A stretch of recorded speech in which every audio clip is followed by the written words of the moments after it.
પૂર્ણ પુરુષોત્તમ ભગવાનની જય હો. કાંઠાગોરની વાર્તા. ભગવાન પૂર્ણ પુરુષોત્તમની કૃપાથી અમૃતમય બનેલા અધિક માસનું આગમન થતાં સૌ સ્ત્રી પુરુષોએ વ્રત લીધા. નદીએ નાહવા જાય, કાંઠાગોરની પૂજા કરી વાર્તા સાંભળે, પાછા ફરતી વખતે દેવ દર્શન કરે અને ઘરે આવીને પુરુષોત્તમ પ્રભુના નામના જપ કરે. ચંદનપુર ગામમાં ગંગામા નામની એક ડોશી રહે. ડોશીને 2 દીકરા, બંને પરણેલા, છતાં દીકરી ડોશી જુદી રહે. વળી 2 છોકરાઓ પણ જુદા રહે. આમ ઘર એક પણ ચૂલા 3.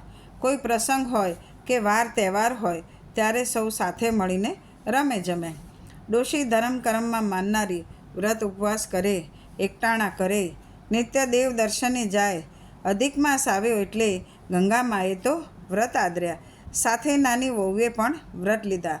સાસુ વહુ એકટાણા કરે, નદીએ નાહવા જાય, કાંઠાગોરનું પૂજન કરે, વાર્તા સાંભળે, પછી બપોરે મંદિરે કથા સાંભળવા જાય. સાસુ વહુને આવા ધર્મ કર્મ કરતા જોઈ મોટી વહુ તો મોં મચકોડે. એ હતી પૈસાદારની દીકરી, લાડકોડમાં ઉછરેલી, પહેરવા ઓઢવાની શોખીન, ધર્મ કર્મને ધતિંગ માનનારી, અને વળી રૂપનો અંબાર એટલે ગર્વનો પાર નહીં. એમાંય પૈસાનું અભિમાન ભળ્યું, પછી દેવ દર્શન સૂજે ક્યાંથી?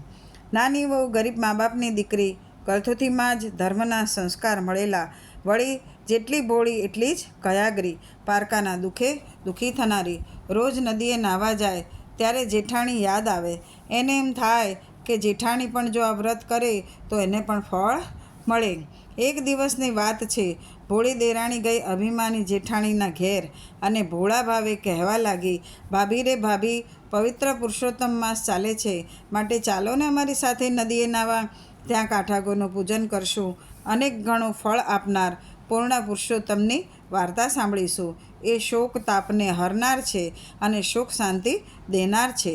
પછી દેવ દર્શને જઈ કથા વાર્તા સાંભળી અને પરલોકમાં લઈ જવાના પુણ્યના ભાથા બાંધીશું. આ સાંભળી જેઠાણી મોં મચકોડીને કહેવા લાગી, જા બાઈ જા, હું કંઈ તારા જેવી વેવલીએ નથી કે નવરીએ નથી. સાસુ વહુ કરે રાખો ધર્મ અને બાંધો પુણ્યના પોટલા. નદીએ નાહવા જાઓ છો કે પારકાની નિંદા કરવા એ હું જાણું છું. કાંઠાગોર એમના ઘરે અને હું મારા ઘેર. બાઈ રે બાઈ, મને તો ઘડીની નવરાશ નથી. મારે તો ધણી પેઢીએથી આવે, પુત્ર નિશાળેથી આવે, દીકરી સાસરેથી આવે, વહુ પિયરથી આવે. મારે તો સગાય ઝાઝા ને વાલાય ઝાઝા. મારે તો 32 ભોજન બનાવવાના અને 33 શાક રાંધવાના. મારે તો બાય કપાળે ટીકો ને કાંખમાં કિક્કો, ઝૂલતું પારણું ને ગમ્મર વલોણું, ખદબત્તી ખીચડી ને સુવાવડી દીકરી. બાઈ રે બાઈ, તમે તમારે કરો વ્રત અને મરો ભૂખ્યા. અભિમાની જેઠાણીના આવા વચન સાંભળીને ભોળી દેરાણીને અતિ દુઃખ થયું. પૂર્ણ પુરુષોત્તમ પ્રભુનું અપમાન એનાથી સહન ન થયું. તેથી એની આંખોમાં તો જળજળી આવી ગયા. દેરાણી તો ગઈ ઓટલે બેસીને માળા ફેરવતી સાસુ પાસે. ત્યાં જઈને એમણે બધી વાત કરી. ત્યારે સાસુ બોલ્યા, કરે ભરે ને વાવે એ લણે. જે માણસને પ્રભુ સુખ આપે છે અને એ સુખ મળ્યા પછી પ્રભુને જ ભૂલી જાય છે, એ માણસનું કદી કલ્યાણ થતું નથી. જેણે માનવ દેહ ધારણ કરીને પૂર્ણ પુરુષોત્તમની ભક્તિ ધારણ કરી નથી, એનો જન્મારો વ્યર્થ છે. મોટી વહુ સમજે તો સારું, નહીંતર એના ભાગ્ય ફૂટેલા જ છે. કાંઠાગોર રીઝે તો ધન ધાન્યનો પાર ન રહે અને ખીજે તો કોઈનાય નહીં. આમ દિવસો વીતી રહ્યા છે. દેરાણીના દિવસ ધર્મ ધ્યાનમાં જાય છે અને જેઠાણીના સંસારિક વાસનામાં. એની પાસે ધર્મ કરવાનો વખત નથી. એ તો સગાવાલાને રીઝવે છે. ભગવાન તો માને એના છે. કાંઠાગોર તો રીઝ્યા દેરાણી પર અને સુખ સાહેબી દીધી. પછી આવ્યો પૂર્ણ પુરુષોત્તમનું અપમાન કરનારી જેઠાણીનો વારો. કાંઠાગોરના કોપનો પાર ન રહ્યો. દીધો જેઠાણીને શ્રાપ. પેઢીએથી પતિ ગાયબ થયો. નિશાળે ભણવા ગયેલ છોકરો ન આવ્યો. દીકરીના સાસરિયા કોપ્યા. સીમના ઢોર સીમમાં રહ્યા. આવો કાળો કેર જોઈને જેઠાણીના શોકનો પાર ન રહ્યો. સુખમાં એને સોનું સાંભળે અને દુઃખમાં સાંભળે પ્રભુ. એ ન્યાયે જેઠાણીના તો તમામ ગાત્ર ઢીલા થઈ ગયા. રડતી રડતી દેરાણી પાસે ગઈ, કાળા કેરની વાત કરી. દેરાણી સમજી ગઈ કે આ બધો કાંઠાગોરનો કોપ છે, પણ અભિમાની જેઠાણીને એવું કહેવાય નહીં. એને કહીએ તો વળી એ તો ભારે વડ ચડું. એટલે એ તો ગઈ જેઠાણીને સાથે લઈને ચીકણી સૂંઘતા સાસુ પાસે. જેઠાણી તો લાકડીની જેમ સાસુના પગમાં પડી ગઈ. આંસુથી સાસુના ચરણ પખાળવા લાગી અને કહેવા લાગી, માડી રે માડી, મારો તો પતિ ગયો, પુત્ર ગયો, ઢોર ગયા, ડાંખર ગયા, સવળા નાખું તો હવળા પડે છે. માટે કંઈક માર્ગ ચીંધો, રસ્તો ચીંધો. આંગળી ચીંધ્યાનું પુણ્ય થશે. હું તો ગાય જેવી છું, તમે જેમ કહેશો તેમ કરીશ. ત્યારે સાસુ એમને સમજાવવા લાગ્યા, વહુ, એ જાણે અજાણે પૂર્ણ પુરુષોત્તમ પ્રભુનું અપમાન કર્યું છે, તેથી કાંઠાગોર તારા ઉપર કોપાયમાન થયા છે, તેથી તારું બધું અવળું થયું છે. માટે પુરુષોત્તમ માસનું સ્નાન કર, કાંઠાગોરને રીઝવ, ધર્મ ધ્યાન કર, કાંઠાગોરનું પૂજન કરી એને વિનવણી કર, ભૂલની ક્ષમા માગ. હે વહુ, ધર્મ ન થાય તો ન કરીએ, પણ ધર્મનો અનાદર કદી ન કરીએ. તારે જેઠાણી ગળગળા અવાજે એની સાસુને પૂછવા લાગ્યા, માંડી, હું તો સાવ આંધળી અને અજ્ઞાન છું, ધર્મની વાત જાણતી નથી, અજાણતા અનાદર થયો છે, શું કરું તો કાંઠાગોર રીઝે? ત્યારે સાસુએ નિવારણ જણાવ્યું, હે વહુ, ખભે લાલ ચૂંદડી લ્યો, જમણા હાથમાં ગાયના દૂધનો કળશ લ્યો, એક થાળ લ્યો, થાળમાં અબીલ ગુલાલ લ્યો, ધૂપ દીપ લ્યો, શ્રીફળ અને સોપારી લ્યો, અને ગીત ગાતા ગાતા વાસ્તે ગાસ્તે કાંઠાગોરનું પૂજન કરો. કાંઠાગોર રીઝે તો અબરે બરે. જેઠાણી તો વાસ્તે ગાસ્તે કાંઠાગોરનું પૂજન કરવા ચાલી. સાસુએ આશીર્વાદ દીધા. મંગળ ગીતો ગાતા ગાતા જેઠાણી અને દેરાણી તો તૈયાર થવા આવ્યા. દેરાણી જઈને બોલાવી લાવી, પાસ પડોશની સ્ત્રીઓને આમંત્રણ આપ્યું અને પછી સૌ વાસ્તે ગાસ્તે નદીના કિનારે આવ્યા. જેઠાણીની આંખમાંથી અશ્રુ વહી રહ્યા છે. પશ્ચાતાપની અગ્નિમાં એનું હૃદય કંચન સરીખું થઈ ગયું. પૂર્ણ પુરુષોત્તમનું ધ્યાન ધરી જેઠાણીએ ભાવપૂર્વક સ્નાન કર્યું અને પોતાનાથી અજાણપણે થયેલ અપરાધની ક્ષમા માટે અંતઃકરણપૂર્વક આજીજી કરી. પૂજન પછી એક ધ્યાને કાંઠાગોરની વાત સાંભળી, ચૂંદડી ચડાવી અને ખોળો પાથરીને સર્વના મનોરથ સાકાર કરનાર ગૌરી માને વિનવણી કરી અને કહેવા લાગ્યા, હે માં, જગતનો નિયમ છે કે પુત્ર કુપુત્ર થાય પણ માતા કુમાતા ન થાય. હું તો તમારી બાળ છું. મુજ અંધ અને અજ્ઞાનને ક્ષમાનું દાન આપો. અભિમાનમાં અંધ બનીને મેં તમારી અવગણના કરી છે, પણ હવે મારી આંખ ખુલી ગઈ છે. હે માતા, મારા ઉપર દયા કરો, દયા કરો. હવે હું આવી ભૂલ નહીં કરું અને ધર્મ ધ્યાન કરીશ. જેઠાણીની આર્દ્રવાણી સાંભળી અને સાચા પશ્ચાતાપથી ગૌરીમાં અતિ પ્રસન્ન થયા. જેઠાણીનો પતિ અને પુત્ર કુશળતાથી પાછા ફર્યા. દીકરીના સાસરીએથી સારા સમાચાર આવ્યા. સીમમાંથી ગાયો પાછી આવી અને સૌ સારાવાના થયા. જેઠાણીએ તો તરત જ સંકલ્પ કર્યો, હે ગૌરીમાં, તારી કૃપાથી મને ગુમાવેલું બધું પાછું મળ્યું છે.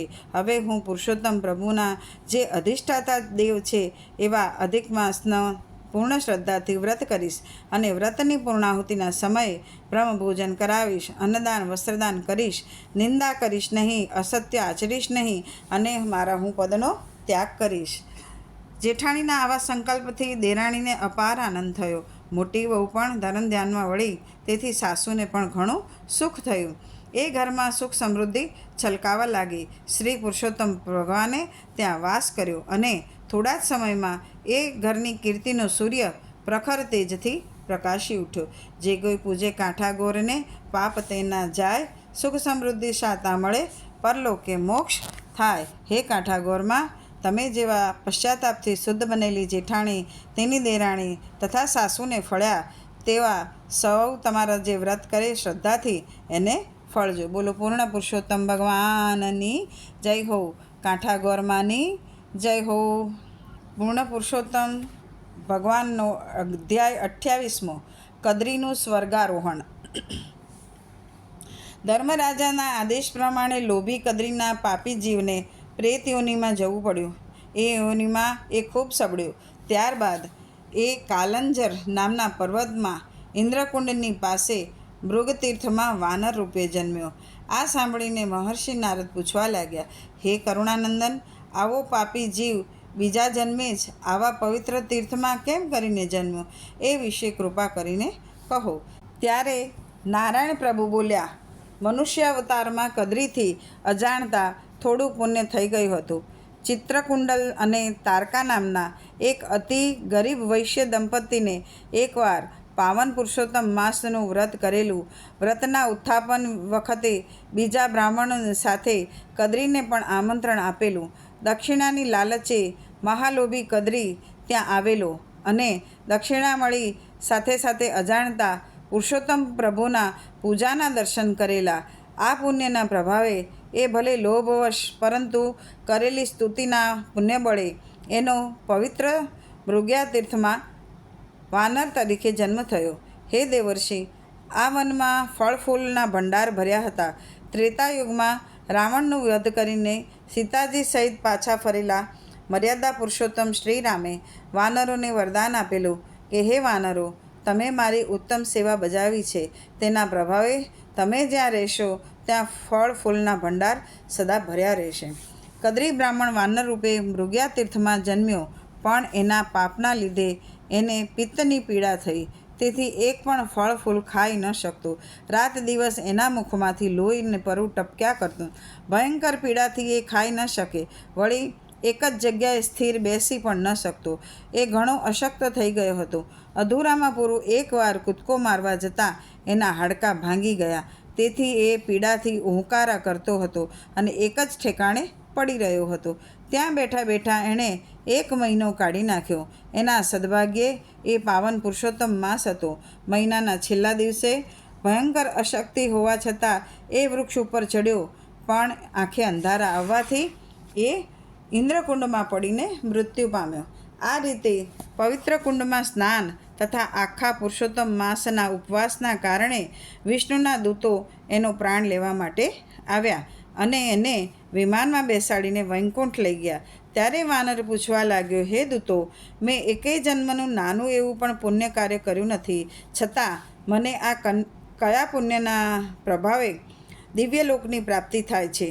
ત્યારે પાર્ષદો મંદ મંદ સ્મિત કરતા બોલ્યા, હે પૂર્વજન્મના કદરી બ્રાહ્મણ અને આ જન્મના રોગિષ્ઠ વાનર, પાવન પુરુષોત્તમ માસના પવિત્ર વ્રતના પ્રભાવે અને છેલ્લા દિવસે કરેલ તીર્થ સ્નાનના પુણ્યબળે તને વૈકુંઠ લોકની પ્રાપ્તિ થઈ છે. તારો વાનર દેહ હોવા છતાં તે આ વ્રત કર્યું છે. આટલું કહીને પાર્ષદોએ વાનરના આત્મા ઉપર પુષ્પો વર્ષાવ્યા. પાર્ષદોના વચન સાંભળીને પુલકિત થયેલો વાનર આત્મા પ્રસન્ન ચિત્તે વૈકુંઠમાં ગયો અને ત્યાં દેવોએ પણ એના આત્માનું પૂજન કર્યું. પૂર્ણ પુરુષોત્તમ ભગવાનની જય હો. અધ્યાય 28મો સંપૂર્ણ. પવિત્ર પુરુષોત્તમ માસની પાવન ધારા.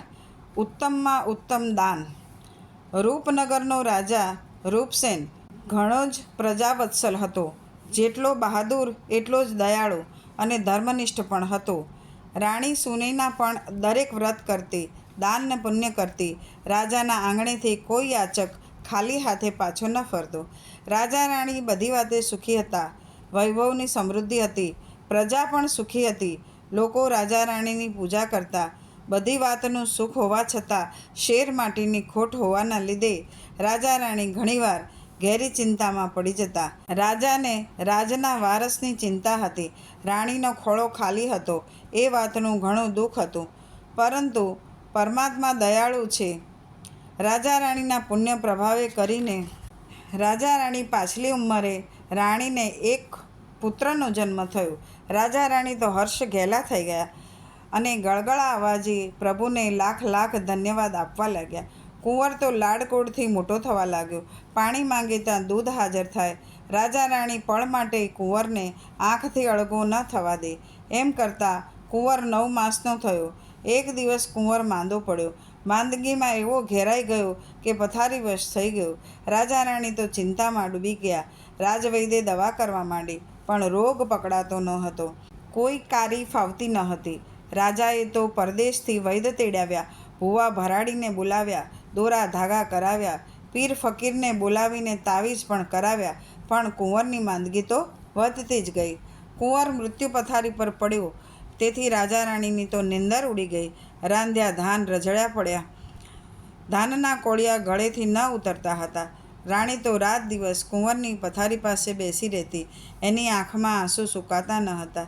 રાજા પણ સાવ ઢીલો થઈ ગયો અને ઘણી વાર તો ગળગળા અવાજે કુળદેવતાને પ્રાર્થના કરતો, હે દેવ, આમ ઝૂંટવી લેવું હતું તો આપ્યું શા માટે? એકવાર કુંવરને બોલતો કરો. જોઈએ તો મારી જિંદગી એને આપી દો, પણ કુંવરને સાજો કરો. ઉજાગરા, ભૂખ અને ચિંતાના કારણે રાજા રાણી પણ અડધા માંદા જેવા થઈ ગયા. રાણી તો એટલી અશક્ત થઈ ગઈ કે ચાલતા ચાલતા લથડિયું ખાઈને પડી જતી. આંખે અંધારા વળતા. એક દિવસની વાત છે. મધરાતનો સમય છે. રાજા સાનભાન ભૂલીને મોતના મુખમાં પડેલા કુંવરની પથારી પાસે બેઠો બેઠો ઝોકા ખાય છે. ઘડીક નીંદર આવી જાય છે, વળી પાછો ઝબકીને જાગી જાય છે. એવામાં એની ઘડીકવાર આંખ વીંચાઈ ગઈ. સપનામાં એક ગેબી અવાજ સંભળાયો. હે રાજન, તું તારા એકના એક કુંવરને મૃત્યુશૈયા ઉપર પોઢેલો જોઈ ઘણી જ ચિંતા કરી રહ્યો છે. હે રાજા, તારો પુત્ર કોઈ દવાથી સાજો થશે નહીં. જો એને ઉત્તમમાં ઉત્તમ દાનનું પુણ્ય મળે તો જ એ સાજો થાય. તારા સદભાગ્યે અત્યારે પવિત્ર પુરુષોત્તમ માસ ચાલે છે. આ અતિ ફળદાયી માસમાં ભાવિક નરનારી વ્રત કરી દાન પુણ્ય કરે છે. જે કોઈ નર કે નારીએ શ્રેષ્ઠ દાન કર્યું હોય એનું પુણ્ય તારા કુંવરને અર્પણ કરે તો જ તારો કુંવર સાજો થશે. બાકી તું ગમે એટલા ઉપાય કરીશ તો પણ તારો કુંવર સાજો થવાનો નથી. માટે ઉત્તમોત્તમ દાન કરનારને શોધી કાઢ. એ ગેબી આવા અવાજ સાંભળતા રાજા તો ઝબકીને જાગી ગયો. બાહરી નજરે જોવા લાગ્યો અને એક એક શબ્દ યાદ રહી ગયો હતો. એણે તરત જ રાણીને ઊંઘમાંથી બેસાડી અને પોતે સાંભળેલી અવાજની વાત કરી. જે સાંભળીને રાણીના જીવમાં જીવ આવ્યો. ડૂબતાને તણખલાનો સહારો પૂરતો છે. રાણીએ રાજાને કહ્યું, હે નાથ, આવતીકાલે જ આખા રાજમાં ઢંઢેરો પીટાવો. ભગવાનની દયા થશે તો રાજમાંથી કોકનો ઉત્તમ દાન કરનાર મળી જ રહેશે. મોટું ઇનામ જાહેર કરો. આપણા કુંવરનું આયુષ્ય હશે તો એ જરૂર બચી જશે. રાજાએ તો બીજા જ દિવસે સવારે આખા રાજમાં દાંડી પીટાવી. આ પવિત્ર પુરુષોત્તમ માસનું પૂર્ણ શ્રદ્ધાથી વ્રત કરનાર તમામ નરનારીઓને જાણ કરવામાં આવે છે કે જે કોઈએ આ પવિત્ર માસમાં ઉત્તમમાં ઉત્તમ દાન કર્યું હોય એ મહેલે આવે. કારણ કે રાજાનો વારસ મૃત્યુશૈયા ઉપર છે. જો કોઈ એને ઉત્તમ દાનનું પુણ્યફળ અર્પણ કરશે તો જ એ બચે તેમ છે. જે કોઈના પુણ્ય બળે કુંવર સાજો થશે તેને રાજ તરફથી માન પાન સાથે 1 લાખ સોનામોરનું ઇનામ આપવામાં આવશે. રાજવંશ ટકાવી રાખવાનો અને રાજ પ્રત્યે વફાદારી દાખવવાનો આ સોનેરી અવસર છે. રાજાનો ઢંઢેરો સાંભળી પુરુષોત્તમ માસનું વ્રત કરનાર અને આ પવિત્ર માસમાં દાન પુણ્ય કરનાર અનેક ભાવિકો મહેલે આવવા લાગ્યા. પણ ગંગાજળની અંજલિ ભરી પોતપોતાનું પુણ્ય અજમાવા લાગ્યા. કુંવર તો ન હાલે કે ન ચાલે, એ તો બેશુદ્ધ જ પડ્યો હતો. ઘણા વેપારીઓએ પુણ્ય આપ્યું. ઘણા કુબેરપતિઓએ પણ આ પવિત્ર માસમાં રોજ ગરીબ ગુરબાને અઢળક દાન કર્યું હતું. એનું ફળ કુંવરને અર્પણ કર્યું. પણ એ તો ફક્ત દાન હતું. અહીં તો ઉત્તમમાં ઉત્તમ દાનની જરૂર હતી. સામાન્ય દાનથી કુંવર સાજા થાય તેમ ન હતું. બધાએ પોતપોતાનું પુણ્ય અર્પણ કર્યું તોય કુંવરની સ્થિતિમાં કોઈ ફર્ક ન પડ્યો. ત્યારે રાજા રાણી મૂંઝાઈ ગયા. હવે શું કરવું? રાજમાં દાન કરવાવાળા તો સેંકડો હતા, પણ એમાંથી એકેયનું દાન ભગવાનની નજરે શ્રેષ્ઠ ન હતું. ઉત્તમમાં ઉત્તમ દાન કયું હશે એની રાજા રાણીને ખબર નથી. રાણી તો હતાશ થઈ ગઈ અને રડવા લાગી. 2 દિવસ વીતી ગયા. કુંવર હવે મૃત્યુશૈયાની સાવ નજીક પહોંચી ગયો હતો. 3જા દિવસની સવારે એક ભિખારી જેવો ચિંથરેહાલ કૃશકાય માણસ મહેલે આવ્યો. એના દરહણ જોઈને પહેલાં તો પહેરેગીરે એને અંદર ન જવા દીધો. પેલા માણસે ખૂબ વિનંતી કરી ત્યારે માંડ માંડ અંદર જવા દીધો. રાજા રાણીએ તો એને જોઈને વિચારમાં પડી ગયા કે એનો દેખાવ તો એવો હતો કે 8-10 દિવસથી ખાવા ન મળ્યું હોય. રાજાને એમ કે ભૂખ્યો માણસ આવ્યો લાગે છે, કદાચ ખાવાનું માંગશે. તેથી રાજા રાણીએ રસોડામાંથી કંઈક ખાવાનું લાવવાનો આદેશ આપવા જાય છે. ત્યાં જ એ માણસ બોલ્યો, હે રાજા, મારા દરહણ જોઈને તમને હસવું આવતું હશે, પણ દાંત ન કાઢો. હું આ ગામનો ગરીબ ઘાંચી છું અને મેં કરેલા દાન પુણ્યનું કુંવરને આપવા માટે આવ્યો છું. તો મને કૃપા કરીને પુણ્ય આપવાની રજા આપો. રાજા રાણી એકબીજાના મોંની સામું જોવા લાગ્યા. જેના શરીર પર પૂરા વસ્ત્ર નથી, જેનો ચહેરો ગરીબાઈમાંથી આળોટી રહ્યો છે, એવા આ ભિખારીએ તો વળી કયું દાન કર્યું હશે? રાજા તો ના પાડવા જતો હતો, પણ રાણીએ ઈશારાથી એને એવું કરવાની ના પાડી. રાણી ઘણી સમજુ હતી. એ જાણતી હતી કે ઘણીવાર ઉકેડે પણ રત્નો પડ્યા હોય છે. વળી આંગણે આવેલાનું અપમાન ન કરાય. આટલા બધા આવીને પાછા ગયા તો એક વધારે. રાજા પણ રાણીનો ઈશારો સમજી જતા બોલ્યા, હે ઘાંચી, જો તે ઉત્તમમાં ઉત્તમ દાન કર્યું હોય તો એનું ફળ કુંવરને આપ. જો કુંવર સાજો થશે તો ભગવાન કૃપાથી તારું દરિદ્ર દૂર થઈ જશે. ઘાંચીએ તો ગંગાજળ મંગાવ્યું. તેલથી ચીકણા થયેલા હાથમાં જમણા હાથની અંજલિ ભરી અને પછી ઊંચા અવાજે બોલ્યો, હે દયાળુ પૂર્ણ પુરુષોત્તમ મહારાજ, આ પવિત્ર અમૃત માસમાં જેના તમે અધિષ્ઠાતા છો અને તમારું વ્રત કરનારને અનેક ઘણું ફળ આપો છો, એવા આ મહિમામય માસમાં મેં શુદ્ધ દાન જે કર્યું છે એ જો તમારી નજરમાં ઉત્તમમાં ઉત્તમ હોય તો એનું પુણ્ય પ્રાપ્ત થાય અને એ પ્રાપ્ત થયેલું પુણ્ય હું આ કુંવરને અર્પણ કરું છું. આ પુણ્ય બળના પ્રભાવે કુંવર સાજો થતો હોય તો કરો, તમારા હાથની વાત છે. ઘાંચીએ નિષ્કામ ભાવે પ્રભુને પ્રાર્થના કરી ગંગાજળની અંજલિ કુંવરના મુખમાં રેડી દીધી. ત્યાં તો ચમત્કાર થયો. બેભાન પડેલા કુંવરે આંખો ખોલી પડખું ફેર્યું અને પછી પાણી પીવા માટે માંગ્યું. રાજા રાણી તો હરખાઈ ગયા. એમને ખાતરી થઈ ગઈ કે નક્કી ઘાંચીએ જે દાન કર્યું છે એ ઉત્તમમાં ઉત્તમ હોવું જોઈએ, નહીંતર કુંવરને આટલી શુદ્ધ શાન ન આવે. પાણી પીધા પછી કુંવર પથારીમાં બેઠો થયો. હાથ જોડીને પ્રથમ ઘાંચીને અને પછી પોતાના માતા પિતાને પગે લાગ્યો. ત્યારે રાજા રાણીને ખાતરી થઈ કે કુંવર હવે કાળના પંજામાંથી મુક્ત થઈ ગયો છે. રાજા રાણીએ તેલીને પ્રણામ કર્યા અને ગળગળા અવાજે આભાર માન્યો અને પછી આવતીકાલે દરબારમાં આવવા કહ્યું. પછી રથમાં બેસાડીને ઘરે મોકલ્યો. મહેલમાં આનંદ વર્તાયો. રાત વીતી ગઈ. સવાર થયું ત્યાં તો કુંવર હાલતો ચાલતો થઈ ગયો અને નખમાય રોગ નહીં. ઉત્તમમાં ઉત્તમ દાનના ફળના પ્રભાવથી તેની આગળ કાળ પણ હાર્યો હતો. બીજા દિવસે સવારે દરબાર ભરાયો. અમીર ઉમરાઓ આવ્યા, ધનપતિઓ આવ્યા, સેનાપતિ પ્રધાન આવ્યા, સાજન માજન આવ્યા. રાજાના સિપાઈઓ અતિ આદરથી ઘાંચીને શણગારેલા રથમાં બેસાડીને દરબારમાં લાવ્યા. રાજાએ ઉઠીને એને માન આપ્યું અને સિંહાસન પર પોતાની પાસે બેસાડ્યો. પછી રાજા પૂછવા લાગ્યો, હે ભાઈ ઘાંચી, મારા હૃદયમાં એક શંકા છે, તેથી તને આ વાત પૂછું છું. તું દેખાવે સાવ કંગાળ જણાય છે, ખાવાના પણ સાસા હોય એવું તારું કાયા કૃશ છે, છતાં તે આ પવિત્ર પુરુષોત્તમ માસમાં એવું કયું મહાદાન કર્યું છે કે જે દાનને સ્વયં પુરુષોત્તમ પ્રભુએ ઉત્તમમાં ઉત્તમ દાન ગણ્યું? જે તને કહેવામાં વાંધો ન હોય તો કહે, મારી શંકાનું સમાધાન થશે અને પ્રજાને ઉત્તમ દાન વિશે જાણવા પણ મળશે. ઘાંચી તો ઊભો થયો. મુખ ઉપર જરાય ગર્વ નથી, આંખોમાં નિષ્કામ ભાવ છે. બે હાથ જોડી બધાને પ્રણામ કરીને અતિ નમ્ર અવાજે બોલ્યો, હે મહારાજ, મારો દેખાવ જેવો છે એવો જ હું છું. હું કંગાળ છું, હું ઘાંચી છું. ઘેર ઘાણી છે, તલ એરંડા પીલું છું. દિવેલ નીકળે તે વેચીને ઘરનું ગાડું ગબડાવું છું. વસ્તાર ઝાઝો છે, 7 દીકરી ને દીકરા છે, તેથી ગમે તેટલી મહેનત કરું તોય પેટનો ખાડો પૂરો થતો નથી. અન્ન અને દાંતને વેર છે. છોકરાઓને ભૂખ્યા ન સુવડાવવા પડે એટલા ખાતર મારે ઘણી વખત ઉછીના પૈસા લેવા પડે છે, પણ વાયદા પ્રમાણે વ્યાજે લીધેલા નાણાં હું ચૂકવી શકતો નથી, તેથી લેણદારોના કડવા વેણ સાંભળવા પડે છે.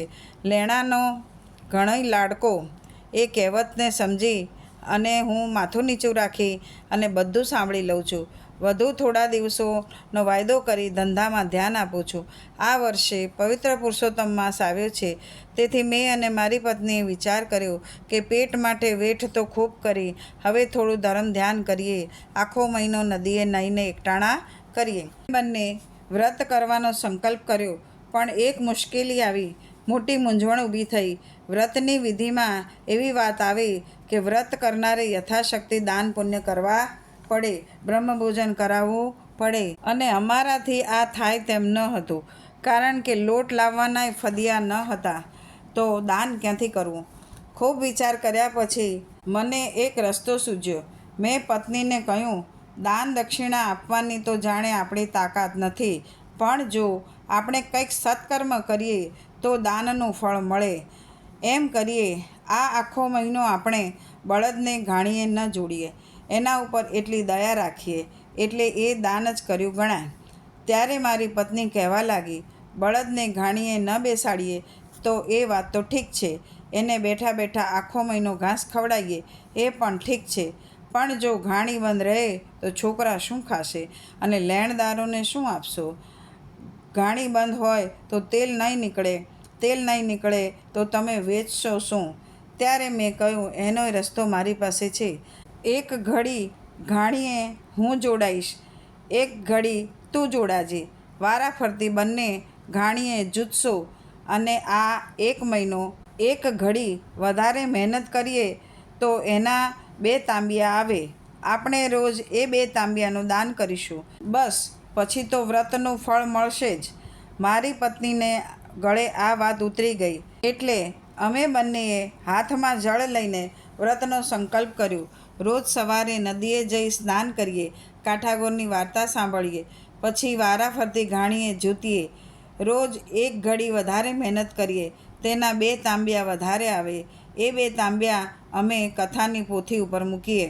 હું અને મારી પત્ની રોજ બપોરે કથા સાંભળવા જતા. કથા ઉઠે એટલે પોથી ઉપર 1 તાંબિયો મારી પત્ની મૂકે અને 1 હું મૂકું.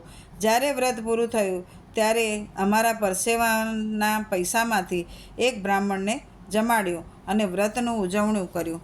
હે મહારાજ, વ્રત કહો તો વ્રત અને દાન કહો તો દાન, અમે આટલું કર્યું છે. મેં બળદને મુક્તિ આપી અને સત્કર્મ કર્યું છે અને પરસેવાની કમાણીમાંથી 2 તાંબિયાનું દાન કર્યું છે.